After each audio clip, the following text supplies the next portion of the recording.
This is WWE superstar Drew McIntyre, and you're listening to the WWE Podcast. The champ is the one that everybody wants, me. Becky Lynch is going to WrestleMania. Claymore! Austin 316 says I just whipped your ass. This is my iron. You're going to acknowledge me. Welcome, everybody, to the WWE Podcast Mailbag. It is Wednesday, January 10th, 2024.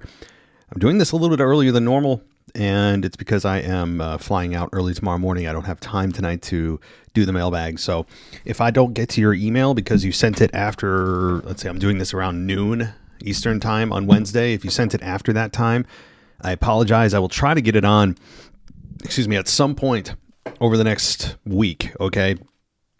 If I didn't get to your email, I will absolutely get to it at some point. Now, again, I'll be away out of the country, so I won't be able to probably do the Sunday night weekend review because that's when I'm returning and it's going to be late at night. So I don't know if I'll have time to record on Sunday night. I might repost something or do a very, very quick show from my hotel room. So I just wanted to let you know that, and I will do my best. It's going to be a little bit of a weird, rocky next several days until I return, and things should get back in the saddle on Monday, okay? So I'll do my best, but this is the mailbag. We're going to get through as many emails as we can here, and then we'll call it a wrap. And, if you want to participate, email us at mailbag@wwepodcast.com. A couple things quickly. Number one, if you want to go ad-free, I know many of you have done that on Apple Podcasts lately, great place, or on on Spreaker. You can actually become a supporter of the show on Spreaker, and it allows you to get an ad-free feed that started on Sunday. So you can start with that week in review, and moving forward, you get every show we do ad-free, and including the exclusive show for After Dark. That'll be also posted on the supporter side of Spreaker. And lastly, you can, of course, support us on Patreon. That's a fan favorite is Patreon. So check us out there. Now, last night I did a great show with Chrissy, brand new co-host of the show. She did an excellent job, I think. And I thought we had a lot of good conversation, great chemistry. She just seems like a genuinely great person. And I really encourage you to check out last night's Raw review that I did with her. And I think you'll enjoy it. It's nice to hear a woman's voice on the show, is it not? Right? Too many guys here, right? We need something to shake it up. And Chrissy did a great job last night. So check that out if you haven't already.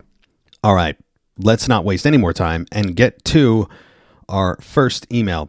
And that email actually is going to come to us from Sharon. I know, Sharon, you have a voicemail, but let's get to your email first.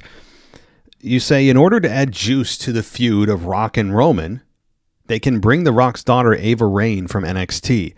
Maybe she'll be in the bloodline and they'll brainwash her, and The Rock's going to have to save her. Well, that's certainly fun to think about, bringing The Rock's daughter into the storyline. It personalizes it even further with Rock Roman. The only thing is, I don't know if it's needed. I mean, this storyline writes itself. I don't know if we need to overcomplicate it with any other external factors other than just pride, positioning in the family, who's the true head of the table. That's really kind of it, and that's all that's needed. But I understand what you're saying, bringing in Ava Raine. Maybe Roman Reigns gets personal and brings in Ava Raine. I'm not saying it's a bad idea at all. I'm just thinking to myself, sometimes simpler is better. But this makes total sense to me. If WWE thinks they can present it in a way that isn't overcomplicated and will detract from Rock Roman themselves, then let's do it. But all right, Sharon, thank you. And again, we'll get to your voicemail shortly. Let's get to our next patron. And by the way, guys, if you haven't noticed, patrons get priority on the show here. Let's get to, if I can use my mouse, let's get to Freeman. And Freeman says, hi, Matt. Wanted to say I enjoyed your guest on the Raw review. I hope we get to hear more from Chrissy. Yeah, me too. I think she'll be a guest whenever she wants to be. We'll have to, see where things go, but I'm optimistic that she will be, hopefully, a more regular part of the show. I really enjoyed it as well. On to wrestling. First point, Kevin Owens getting new graphics on SmackDown kind of gave away who was going to win that match. Not everyone gets a third graphic, and now that he has one, I'm 100% certain he will go on to not only win the U.S. title from Logan Paul, but have a long reign with it. Logan Paul's consistent insults about him seem to cement this as they are setting him up for a fall, but my only other takeaway is how bad on commentary Logan Paul is, and I hope we see him in the ring moving forward. So, Kevin Owens winning the U.S. title, I actually don't think that's going to happen just because he gets a few graphics. I mean, it could just be them shaking up Kevin Owens' overall look, his optics. It's not impossible, and I think him beating Logan Paul wouldn't anger anybody. But Logan Paul right now is just getting his feet wet as champion. He hasn't defended it once, which is hilarious. So we have yet another absentee champion on SmackDown. But I think this victory or the loss for Paul is going to be weighted. It's going to be for LA Knight. We're too close to WrestleMania. Heels going into WrestleMania, as a rule of thumb, but not exclusively, are usually a better story to tell. And I think LA Knight, after he loses on Sunday or Saturday on the Royal Rumble in a couple of weeks, he's going to have some kind of place to go to land that makes the fans not so angry. And I think that that's going to be winning the U.S. title from Logan Paul at WrestleMania 40. But if Kevin Owens wins, I wouldn't hate it either. But Logan Paul, honestly, yeah, he's bad on commentary, which is really weird considering he, has a very successful podcast and does it for a living. It hasn't translated to the commentary table somehow. And I think it's because he's trying to figure out the balance between his character and how to kind of go off the cuff, but make sure he stays within the rules. He's trying to, kind of find his footing there. But it's really strange that he has a podcast and he does that for part of his living, and yet he can't figure out how to do commentary, for everything else he can do. All right. After Raw on Monday, I'm sure Drew McIntyre listened to the podcast for tips, given he used your phrase in the promo, Cody and his magical political powers. I heard that too, and honestly, I mean, I will say this, and this is a fact, that Drew McIntyre is aware of the podcast. I know for a fact he is, because you listen to the open of the show, and we got him through, what's that app called? Cameo.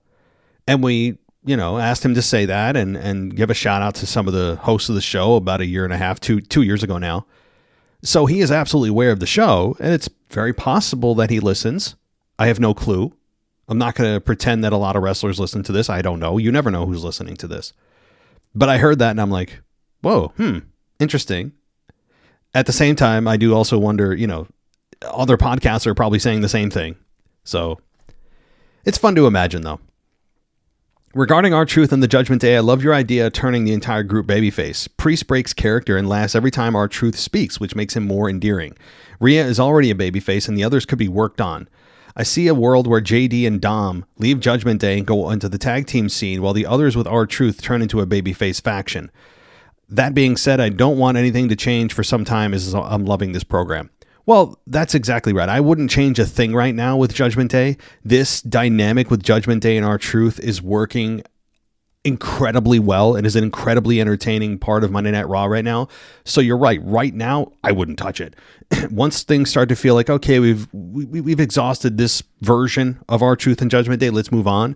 Then sure, you could turn the entire group babyface. You could, but they're also really successful as heels right now. So it's going to have to go pretty far for me to be on that train.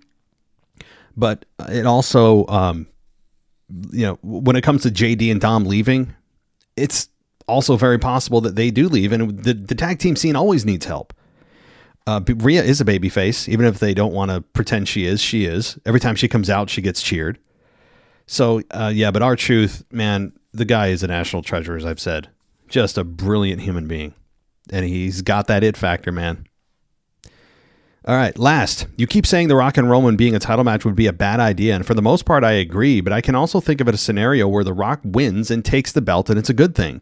Imagine the main event of WrestleMania. Rock pins Roman, and as he leaves the stage, he leaves the belt in the ring with sunglasses. He then retires, forever being the people's champion. Then they could do some kind of tournament for the belts, but only return one of them, leaving one of them on The Rock forever. Let me think about this. So you're saying he'd win and then disappear. And I understand, but here's the thing. Here's the only issue. Well, one of the issues with it is that you're doing it all for The Rock to disappear and leave. And also The Rock is the people's champion forever, even if that doesn't happen. You know, like that's already how we view The Rock and how The Rock is already presented as the people's champion forever. He is.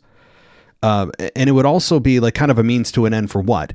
The Rock winning, I'd only prescribe or subscribe to the idea of The Rock beating Roman for the belt if The Rock is going to be here on a semi-regular basis for at least 6 months. If he wants to go on some kind of fun, nostalgic run, like a Trish Stratus kind of run, where he's there that often, then let's go, man. You're like, fine. I actually don't, that's cool. But the issue is that we all know The Rock is more than likely not going to do that. And after the Monday Night Raw, after WrestleMania, he's going to be disappeared back into Hollywood. We got our match and the game is done and over with. But so unless they're going to pretend that The Rock is going to go on and we're going to pretend The Rock's going to go on some kind of several month run with the belt, I want nothing to do with it. I understand what you're saying. That's a cool visual, but no one's winning in that scenario. The Rock doesn't need any more help. He's already the biggest star in the world. That's not an overstatement. He's already the biggest star in the world, and now we're going to give him the belt to just leave it in the ring and say, thanks, but I'm done. Who does that help? That's my only problem. Very cool scenario. I understand the meaning behind it, but The Rock needs nothing. The Rock needs nothing. Like he's at the top of the universe. So... but him retiring is fine.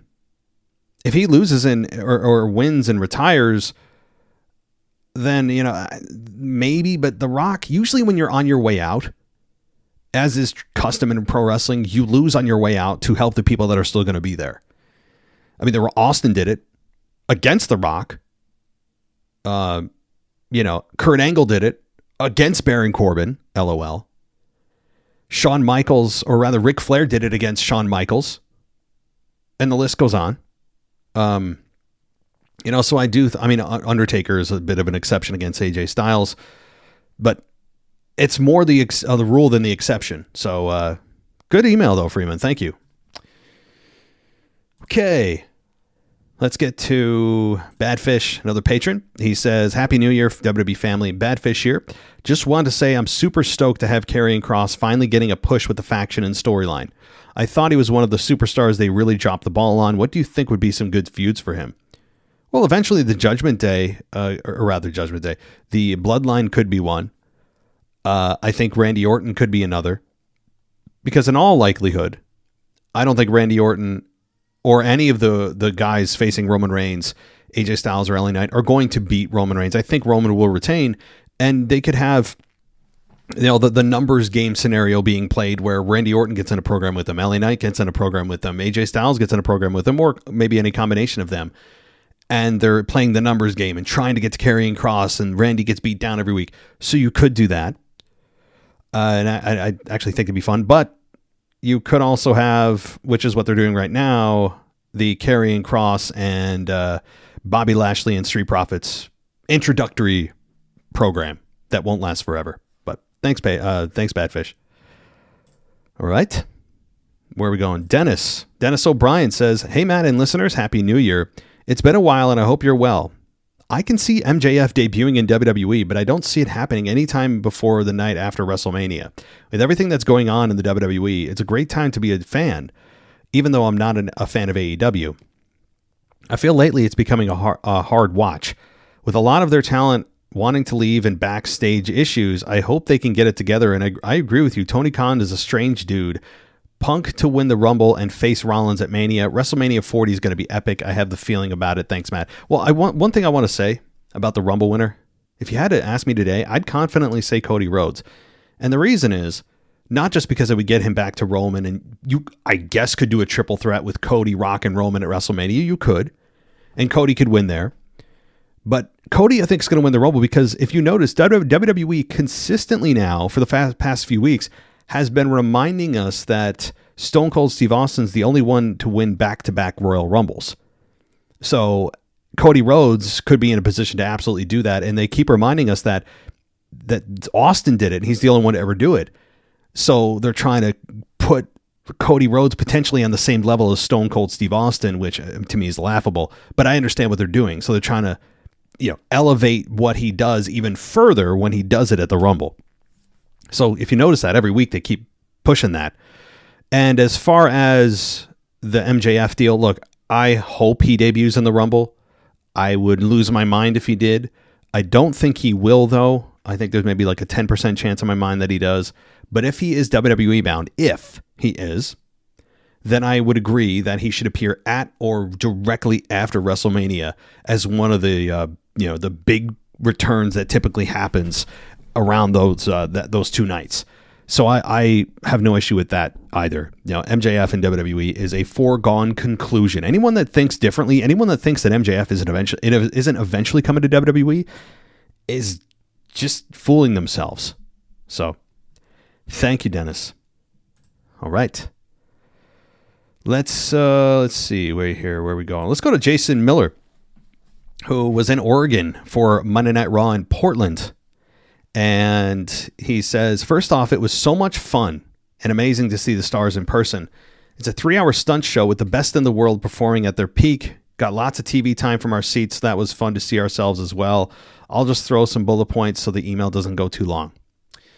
All right. No dark matches, but they did a few main event matches to warm the crowd up. Bronson Reed showed us a 330-pound man can fly. There were not a lot of huge pops at the event, but I'd say the biggest one was for Rhea Ripley when she came out, talked on the mic with Nia. You could feel everyone in the crowd loves Rhea. I would agree. Rhea, they need. I don't know why they keep swimming upstream with this. Rhea Ripley is a babyface. The fans are they're forcing it at this point. Okay, the biggest boos were for Nia and then for Ludwig Kaiser. Speaking of Kaiser, I genuinely thought Kingston was badly injured. Kept looking for the X from the ref. They did a good job of selling it live. I agree. The anti-reactions, by that I mean dead silence, was for Ivar in his match with Otis. There were no boos at all. I enjoyed the Alpha Academy and was trying to cheer for Otis, but the crowd didn't get into it. I felt bad because as performers, those guys gave it their all. That's always tough to see in person when you are sitting in a crowd that's not reacting to a match. I actually agree. I feel for the wrestlers when they do that because they are killing themselves and they don't get a reaction. I feel for them. I'm with you. Another anti-reaction, or rather no reaction, was for Jinder. The crowd booed a little, but mostly was just silent. Maybe he is similar to Nia Jax. People just don't care at first, but with repeated TV time, the crowd was grown to hear her, or grown to boo her as a heel. Hopefully with this program with Seth, he will get a quality match and the crowd will come back to him. He's a great actor and can really deliver the villain lines. Me and my son said we cannot wait for the DJ Kuzma voicemail on the Veer Mahan report. I know, yeah. I'm not going to read it like he does. I agree. Yeah, but don't worry, that's coming. While I made the sign that said JD represents the Lollipop Guild in person, he is a great talent. He did a twist spin move that had me floored. I think he's going to do great things. The Miz in person was awesome. You can tell he's a veteran with lots of charisma. He was working to keep the crowd energized during the commercial break, where some of the other talent would just walk or talk during commercial. There was a body-to-body slam between Ciampa and Finn that made it sound so terrible. I thought for sure someone had broken a rib. Oof.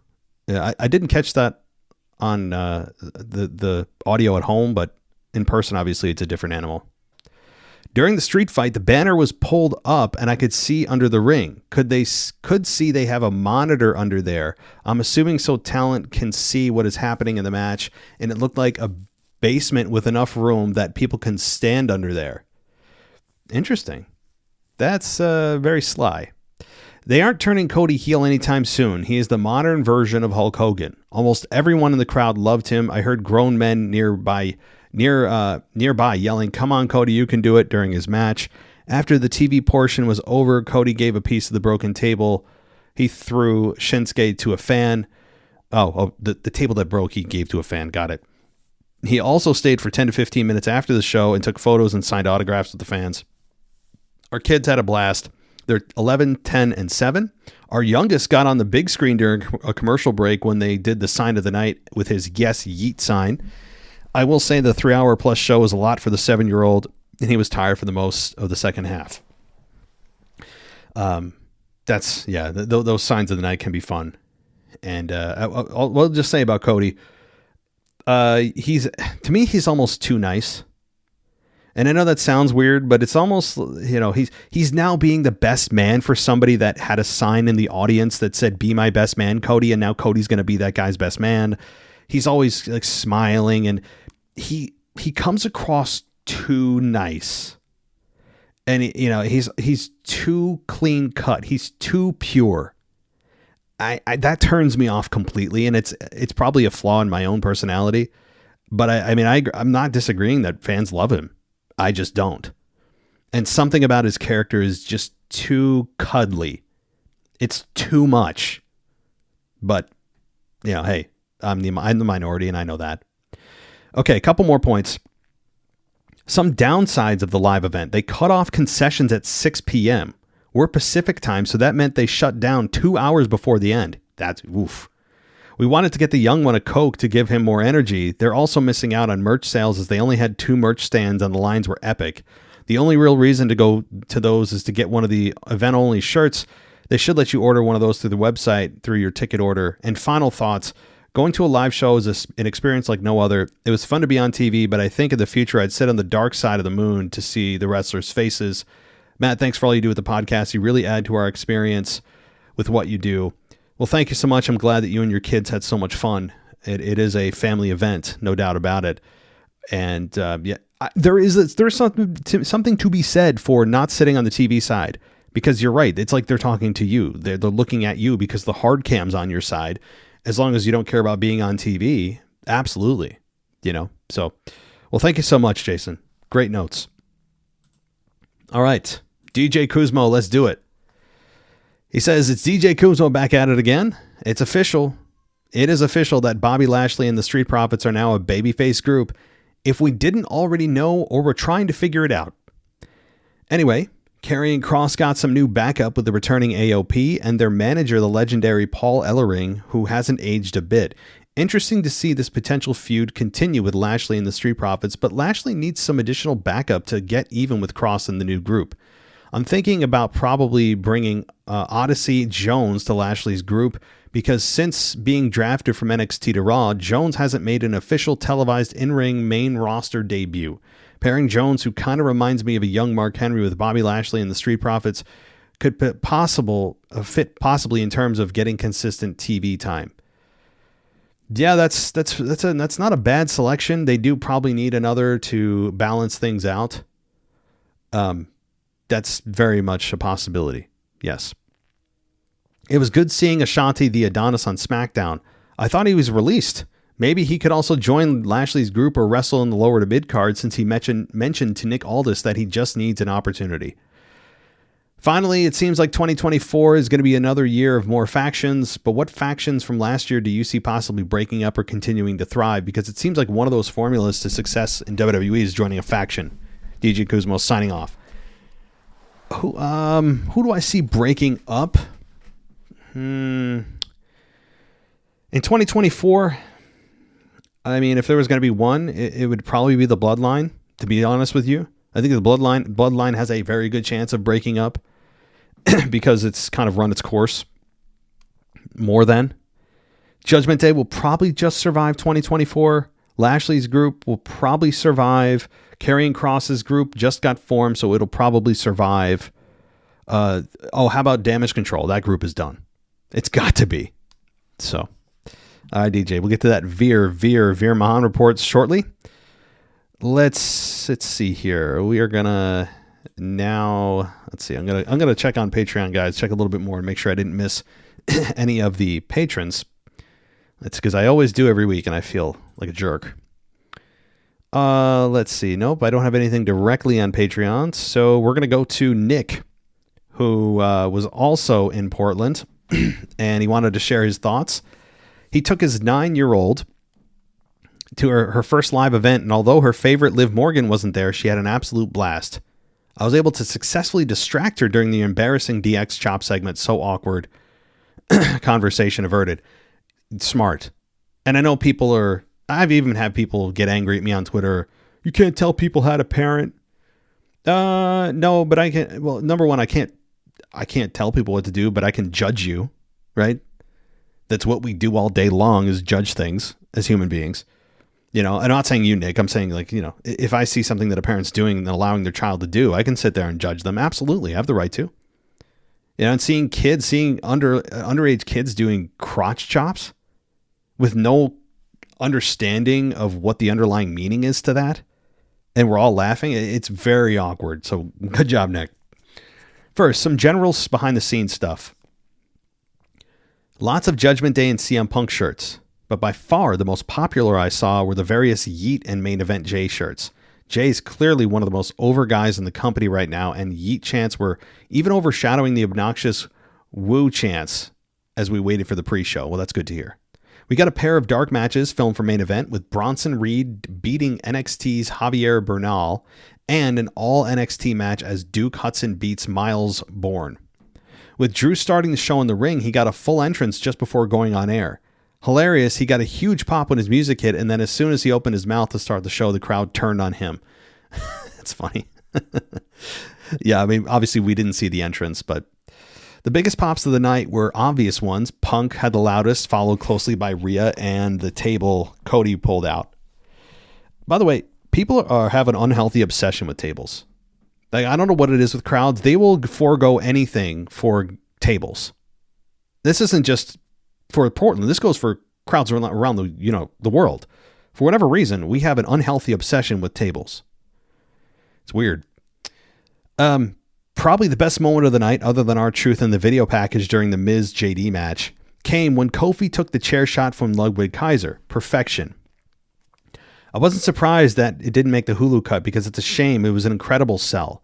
During that entire segment, I kept waiting and hoping for Big E's music to hit, before remembering we're just a few weeks away from the Rumble, and they wouldn't put a return like that up against the National Championship game.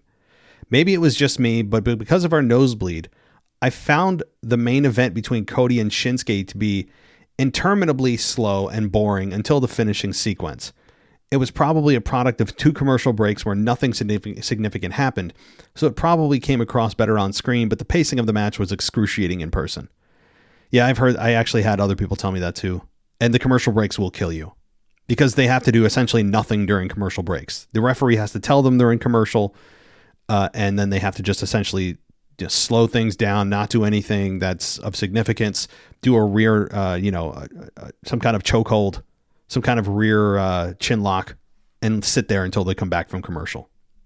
Finally, I have to mention the Women's Tag Team Championship, which, as you mentioned on your review, was an excellent match. The crowd was understandably quiet to start, but things picked up with some of the big spots. It was fun to see a match where the wrestlers really won over the crowd as it progressed. Hopefully the KCs continue to get over with a decent run, looking strong as champions, because I see a loss to the Kabuki Warriors in their future, probably at WrestleMania. As always, thank you for all that you do and giving us a platform to contribute to the show. Long live the WWE podcast, and sorry for going over my 2 minutes, Nick from Eugene. Well, that's okay, Nick. You went to the show, so hearing the notes is always fun. Thank you, Nick. Okay. Oh, boy. I think we only have one more. I always lie, but we'll try. Kevin. He says, hi, Matt. First mailbag submission. You can use the moniker Attorney Tut for me. Okay, well, Attorney Tut. Let's do it. One quick observation. I very much appreciated you beating the drum on the absent storytelling during the Brock-Cody feud, but I find the Jimmy Uso return to the Bloodline even more egregious. Jimmy super kicked Roman at Night of Champions, was the first to leave the Bloodline, beat Roman in solo in a tag match, ran Roman down in promos, but with zero explanation, he returns to the Bloodline, and the vengeful petty boss Roman just accepts him back in like it never happened. It makes no sense. Why did Jimmy want back in? Why was it all forgiven by Roman? WWE has made no effort to try and explain it as far as I can recall. Turning Jay babyface was a good move by WWE, but it was confusing and lazy writing just to have Jimmy rejoin the Bloodline without a valid explanation. It bugs me every time I see Jimmy taking a fall for the Bloodline, and especially when he's in segments with Roman. I think WWE deserves more criticism for the plot hole, and I know I can count on you to call it out on behalf of the WWE Universe. Thanks for listening to my critique, and keep up the awesome work. Thanks, Attorney Tut. Yeah, I haven't beat the drum too much on this as much as I have with the Brock and Cody thing, which I still don't find acceptable. But this is just as bad. Here's the thing. Here's what they could have done, which would have solved a lot of things. Have Jimmy turn on Jay. If you want to have Jimmy cost Jay the match because they needed an out, have him do it. But he doesn't need to rejoin the Bloodline. He could just dislike both. Why did he have to rejoin the Bloodline? He could have just been on his own, hating Jimmy and the Bloodline. He doesn't have to rejoin. That would have made more sense because he still is consistent with his turn on Roman and also consistent with his turn on Jay. So they could have done that, but instead, yeah, you're right. He just inexplicably rejoins. And at this point, I'm telling you, they have no intention of filling that gap because too much time has passed for them to think that the fans are going to care about that. But for people like you and I that just care about basic, not advanced, 101 storytelling, this is incoherent. And it's insulting as a fan to see things like this happen where you're just like, well, wait a minute. Can you at least give me something? That's the worst part about it. I'd rather have them give us a reason that is ridiculous and stupid than no reason at all. And with Brock and Cody, they gave us nothing, which is the worst possible outcome. And with Jimmy and Roman, they gave us nothing, which is the worst possible outcome. So they don't even have the fortitude or, I don't know if guts or I don't know what the word is, respect probably, to give the fans at least something, even if it's a hot pile of garbage reason. I still wouldn't like it, but I'd accept that a little bit more than just nothing. No reason is the worst. So I would agree with you. You're going to get me on a rant, but thank you. Okay, let's see. I have an email here. I don't know if I answered it last week. It's Bill from Northern Cali. It's January 4th, so it's very possible I didn't answer it. But I'll answer it. It's very quick. And he says, hey, WWE podcast fans, Bill C. from Northern Cali. I think something big is going to happen at WrestleMania 40. What I think Roman will turn babyface after WrestleMania 40, I think someone or two people are going to attack The Rock like Jimmy and Solo. And Roman didn't like that. And then Jimmy and Solo attack Roman. Then The Rock and Roman fight off Jimmy and Solo. Possible, but you're getting a little... There's a lot of inconsistency there. Because these two are turning on this one, but then these two don't feel it's appropriate to turn on them, so they align to. It gets like, well, wait a minute, whose loyalty lies where?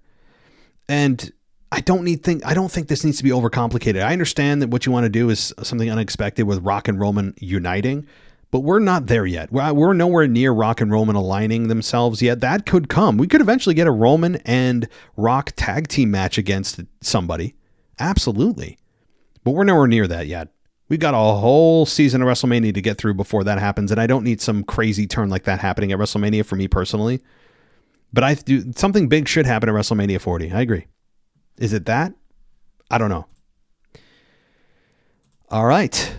Well, I do believe that is it for the emails. So I will very quickly here run through those voicemails. I'm limited on time today, so let's get to it right now. Podcast for. This is DJ Kuzmo back at it again on your Mailbag show. Record to you live on a Wednesday morning. This is a little bit different today as I am recording to you live from an indoor location because for some reason we've been getting heavy rain for the past 12 to 13 hours here in New York City. We're getting tornado winds? Like, why are we getting tornadoes in New York at this time of the year? But whatever the case may be, let's get to your favorite show to come in every single week on the Mailbag. And I'm talking about the Veer Mahan Report. Now, the Veer Mahan Report took place this past Monday night on Monday Night Raw, live from Portland, Oregon. And once again, we did not get an appearance of Veer Mahan. We did not get an appearance of Saga, but we did get an appearance of the modern day Maharaja, the former WWE champion, Jinder Mahal. And he was in a segment with none other than the World Heavyweight Champion, Seth freaking Rollins. And I just enjoy this promo that the modern day Maharaja said to Seth freaking Rollins. And it said something like this: "You sing, you dance, you dress up, you bring no value. You throw childish temper tantrums when things don't go your way when the show goes off the air." But I digress. I enjoyed this promo. I enjoyed this segment. It seems like Jinder Mahal is getting some sort of singles push. I'm a little bit concerned as to the direction of the end this year, and will we ever see Veer Mahan and Saga together with the modern day Maharaja? But whatever the case may be, now we're having some sort of championship match next week, Monday night on Raw.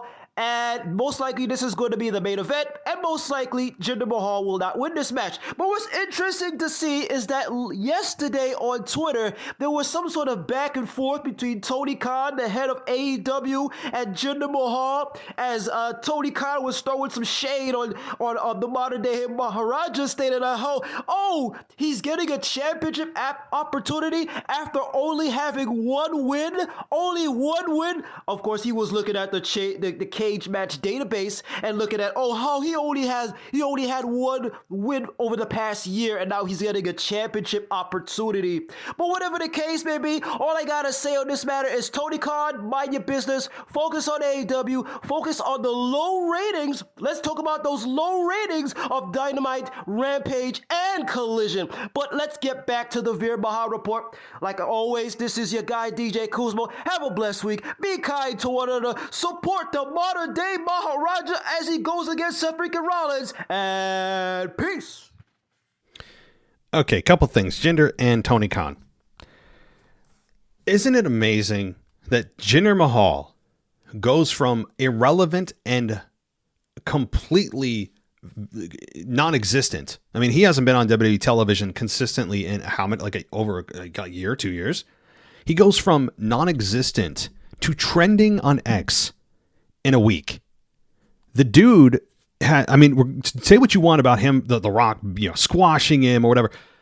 If 171 million views on The Rock happened, and I do believe it is probably true. I don't know if they're unique views. It's probably not unique viewers. It's a lot of duplicate views, but still tens of millions of people watch that segment.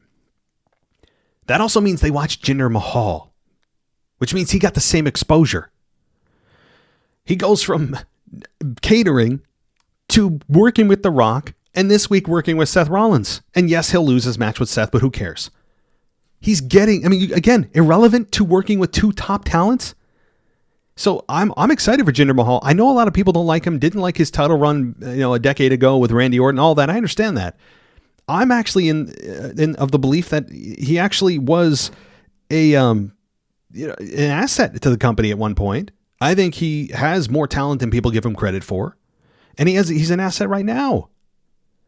He's a good promo. He's a good foreign heel.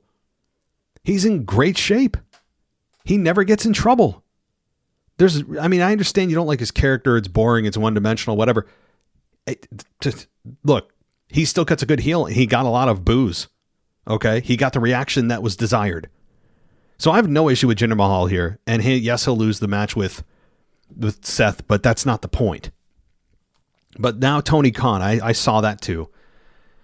And I said the same thing to Tony Khan. I sent him a message on Twitter because I'm sure he is very concerned about what I have to say to him. And I said the same thing basically is, okay, worry about your own product. And you know why WWE doesn't call out AEW talent? Because they don't need to. This is the sign and sound of desperation and immaturity. And look, maybe he's not like this on a personal level, but if it's bleeding into his professional world where he has millions invested, it's not a good sign. You don't have Twitter wars with talent on an opposing company. I mean, it's embarrassing. Tony's embarrassing himself. And then Jinder put out, hilariously, who TF, we know what that is, who TF is Hook, right? That was hilarious. Now, Jinder eventually deleted the tweet, probably because the office, WWE management, told him to delete it because they don't want to acknowledge AEW. They don't need to. But it's embarrassing for AEW. It's embarrassing for Tony Khan. He's a weird dude. He may have a lot of money that he inherited from daddy, but he's a weird guy that just seems to be desperate right now.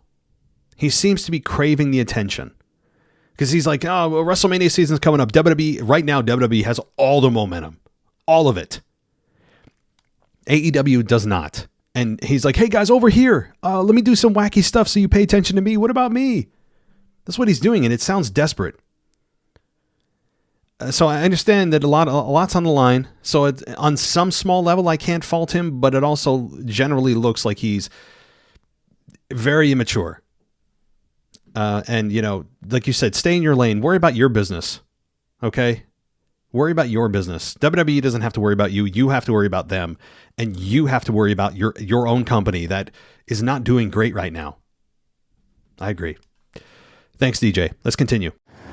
Hello, WWE Podcast. This is Sharon from Israel talking to you. As we are going into the WrestleMania season. In Israel, WrestleMania season is pretty sunny. Although in the United States you have snow, we didn't hear about snow in Israel. We have sun in the middle of January. This is crazy. Anyway, let's talk about the greatest match that should be in WrestleMania but would be in Chamber because everyone wants Cody will win. Rock versus Roman. I'm sorry, Matt. I thought that Cody won't be in WrestleMania. I thought that Cody won't take the Rumble. I thought that Cody won't win Roman Reigns. But now I understand that Triple H made a deal with Cody. That he said, Cody, you will be my new John Cena.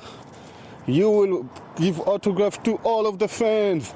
You will do a perfect smile every night. And I will give you everything you want. You want 2 times Royal Rumble? Well, you get it. You want 2 times in a row main event in WrestleMania? You get it. You want to be the man that will be the champion after Roman Reigns? You get it. So, yeah. So, Cody gonna get it all. Nothing gonna stop Triple H from doing his thing with his lovely wrestler Cody Rhodes. Cody Rhodes and Triple H will be just like John Cena and Mr. McMahon. So no Randy Orton winning the Royal Rumble. Roman Reigns and The Rock will happen in Australia, in Perth. Seriously, Australia, I've been in Australia a few years ago. I've been there in a trip. And Perth, it's the middle of nowhere. It's not like Sydney or Melbourne. It's the middle of nowhere. Think about it. They're doing Rock Roman in the middle of freaking nowhere. They better have kangaroos or some other Australian things to make it special. Yeah, so I just hate it so much that it looks like we just gonna have another Vince McMahon era, but with Triple H name on it, that all we're gonna do is give the fans what they want, and the fans will choose everything, and the fans and the fans. In the end, it will be Triple H that will choose what to do.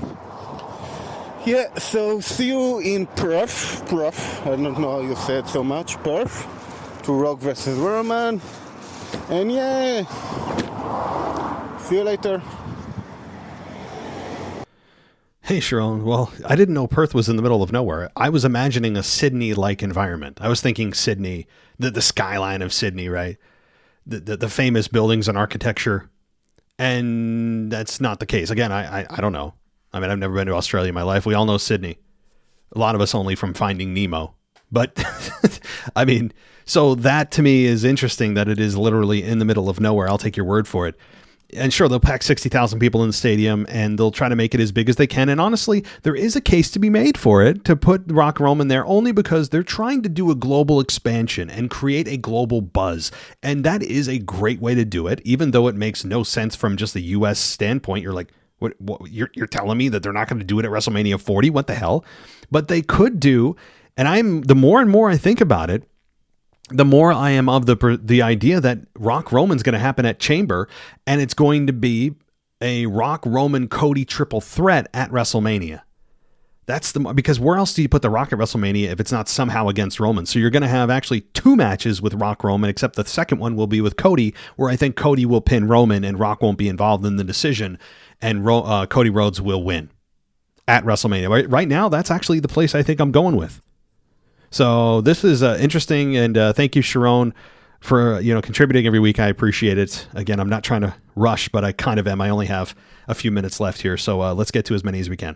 It's Kyle for Baltimore. So I want to talk about this past Monday Night Raw with Becky loses tonight, and you're gonna have them face each other until Becky wins. I think it's gonna be a thing where I can see Becky eliminating Nia at the Royal Rumble. I'm expecting honestly Becky to win the Rumble match again. She'll be the first woman to win the Rumble match twice. I'm kind of almost expecting that because I think the end goal for both women's title matches, I'm thinking in my head, it's Becky and Rhea and Io and Bayley for WrestleMania for their respective championship matches will be for WrestleMania Becky and Rhea, Io and Bayley. And then so we'll see if that happens. I expected Becky to win the Rumble and probably Bayley winning the Elimination Chamber. That could be something that could happen. And then I know Bianca entered herself in the Rumble too, but I think she may end up facing Jade Cargill at WrestleMania possibly as a big time match for Bianca. So I could see already thinking those two would be the 3 biggest women's matches for WrestleMania. So see how that plays out. We'll see if he even made events for WrestleMania night 1 between if it ends up being Becky and Rhea and Punk and Rollins. I guess this would come down to who's going to tell the better story. So I guess that'll be the fun thing to find out. But that's just already my prediction already. But I think that's how Becky will also get her revenge from losing to Nia, is her eliminating Nia in the Royal Rumble match. So that's just my thought. But those my quick thoughts, my early predictions for the Royal Rumble already. So I want to give you thoughts on that. But that's it. Thanks for my call. Bye. Hey, Kyle. Thank you so much. Yeah, I would agree. Becky Lynch is a strong favorite to win because you could easily get to Bayley and Io by, like you said, having Bayley win an Elimination Chamber match. Don't forget, there are 2 paths here, not just Rumble winners. There's Elimination Chamber, which Elimination Chamber typically is the number 1 contender or a title match that tells you who the person is that's going to go into WrestleMania as champion or challenge for the championship. So there are 2 paths on both shows to get to the actual championship match at WrestleMania for the world title and for the Undisputed Championship. So you have 2 paths, and I think Bayley will win the Chamber if there is one, and you could have Bianca, like you said, against Jade Cargill. That'll be a whole lot of fun. Jade Cargill's absolutely going to debut in the Royal Rumble. I see no reason why she shouldn't, and she could face Bianca and should face Bianca. That'd be just amazing. And I mean, the visual of it is already fun to think about.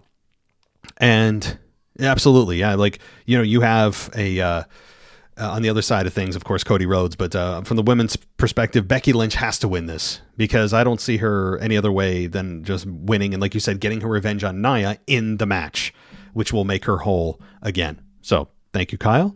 2 more. Here we go. Hey, this is the Waz. My connection seems a little iffy, so I'm not sure this is going to go through well. But I wanted to talk about the Escobar and Kevin Owens match. There were parts of that match that I thought were great. But at the beginning, when Kevin was first taking over the match, there was obvious spots that Escobar was doing a terrible job at acting like he cared, acting like he was truly hurt or any of that kind of stuff. He kind of just you watched him twice scoot into position for the next move that Kevin was going to do on him. And it was super obvious, super careless, super like, just, I don't know, just seemed like he didn't care. Did not seem like he was trying to make it seem real in any way, shape, or form. And then I think his reaction to the stunner was terrible. I've been kind of getting on the bandwagon for Escobar, but after that match and those couple things, I'm not too hot on him. I don't like that kind of wrestling when they move around in the ring and it's obvious they're moving into position for somebody to fall on them, jump on them, whatever. And it's kind of frustrating. However, I do love Humberto and Angel joining Escobar. I do think that is great. But that's my rant for this week, guys. I just wanted to call in and say that. This is the Waz. Out. Hey, Waz, good to hear from you. So, yeah, it sounds like you weren't too high in the match. I would agree that Santos sometimes does have a bit of an oversell or a weird, unique style of selling and wrestling where he is more of kind of a setup, staging guy. He does, but I mean, generally, I'm not going to, say that he's a bad wrestler. I generally like his style, generally think he's a good wrestler, and eventually he'll feud with Rey Mysterio upon his return. So maybe he just had kind of an off night with Kevin Owens. I didn't hate it as much as you did. But I would agree that Humberto and Angel are a great addition. And what if Andrade comes back? He's heavily rumored to come back. Charlotte will be very happy. I think he has a lot of potential, untapped potential that he left in WWE. And I think that he probably will re-debut at the Royal Rumble. And he could potentially join Santos's group. Make a second LWO, the evil version of the LWO, right? Thank you so much, Waz. And final voicemail. I think it's Alex, the French guy. Let's see what he has to say. Alex, the French guy here, your current European champion. Been watching Raw. Pretty average. As much as I like Jinder Mahal, I know that this World Heavyweight Championship match is going to be like, there's 100% chance that Seth Rollins is retaining, but who knows? Why not? Jinder Mahal, World Heavyweight Champion, or having someone cashing in, because I think this match will be like something where you can insert some storylines in. So I think next match in Raw, you will see intervention of, I don't know, Drew McIntyre or the Judgment Day or Money in the Bank cash in, I don't know.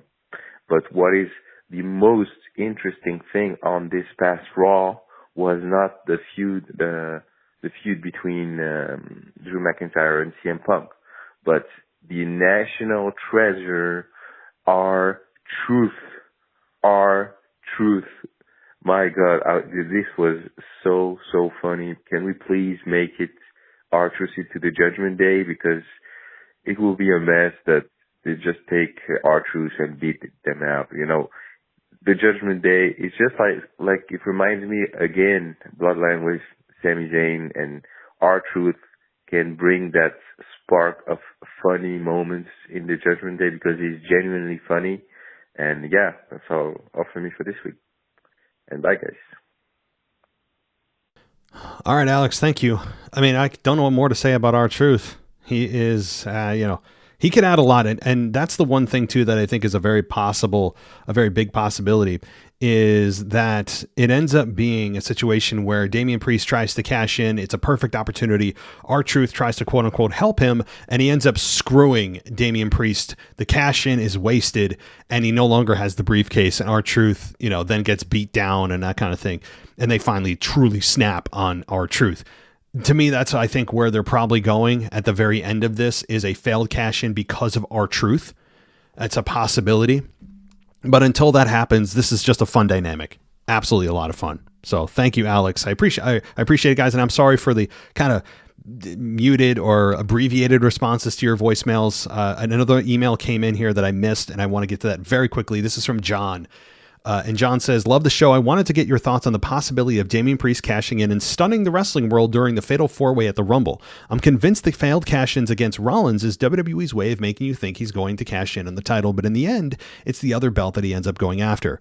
Everyone just assuming he's going to cash in on Seth. Didn't Seth just say any attempt on him by Theory Didn't Seth just get an attempt on him by Theory, who was the previous Money in the Bank winner? I think when Priest cashes in, it's huge and it's successful.